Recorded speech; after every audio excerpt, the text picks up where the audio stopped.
Buenos días, comunidad educativa de la localidad 18 Rafael Uribe Uribe. Agradezco a la dirección local por permitirme compartir con ustedes algunas ideas, aprendizajes y reflexiones sobre la experiencia de ser docente en medio de esta pandemia. Mi nombre es Paola Andrea Ropero Rueda, soy profesora de matemáticas del Colegio Restrepo Millán y actualmente trabajo con estudiantes de noveno grado en la institución. También comparto con ustedes que soy profesora de educación a distancia en el contexto universitario. Al igual que muchos educadores, no creo en discursos universales en materia educativa. Creo que existen múltiples subjetividades de educación, múltiples maneras de hacer escuela y de ser maestra o maestro en ella. Desde aquí quiero abordar el primer elemento de mi reflexión, que tiene que ver con el impacto que tuvo la pandemia al cambiarnos el espacio físico de la escuela y las dificultades que esto generó.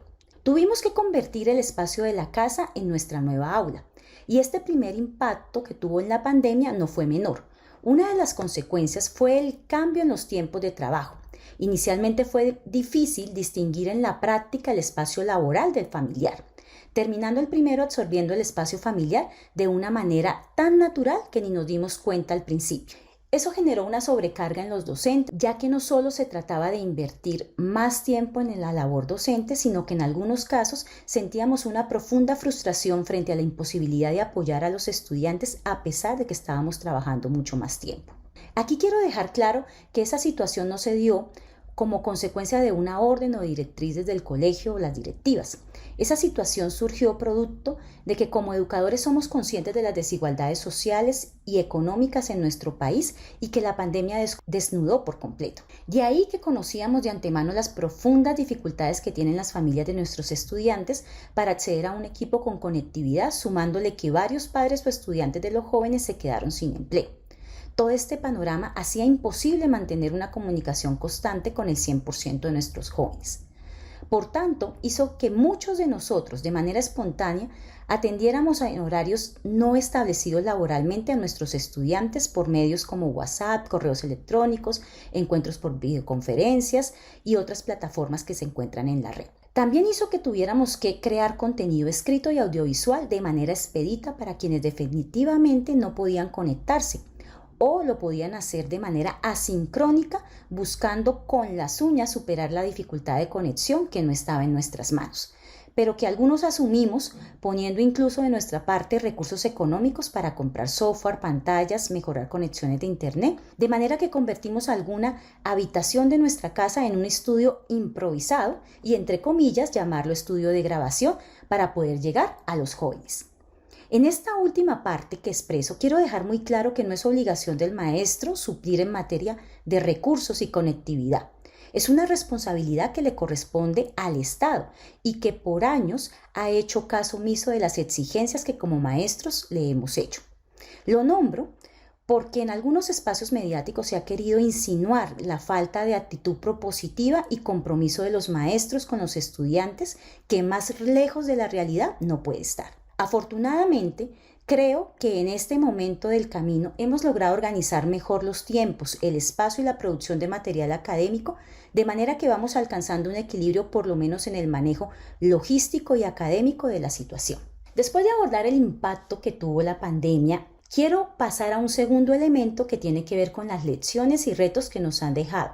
Una de ellas es que ha interpelado la manera de ser humano en todos los campos, en el campo ambiental, político, económico y, por supuesto, el educativo. En palabras del doctor profesor Marco Raúl Mejía, educador popular colombiano, la educación debe buscar respuestas que se ajusten a las realidades de las comunidades educativas, teniendo claro que si en verdad somos ciudadanos del mundo, también somos hijos de la aldea. Partiendo de esto, es necesario que la institución educativa confronte la estructura de los currículos escolares. Revise si esos saberes o contenidos que se encuentran allí realmente están promoviendo al ser humano en toda su integralidad o responden a una definición de calidad meramente técnica que homogeniza la educación.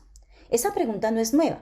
Lo que es nuevo es que la pandemia nos ha mostrado de manera urgente que la estructura y los valores que se viven en el sector educativo deben cambiar y deben ajustarse a la realidad que viven los estudiantes, ya no solo en el discurso, sino en la práctica. Somos maestros y sabemos que en cada uno de nuestros encuentros con los estudiantes se hace fundamental establecer una conexión emocional con los jóvenes.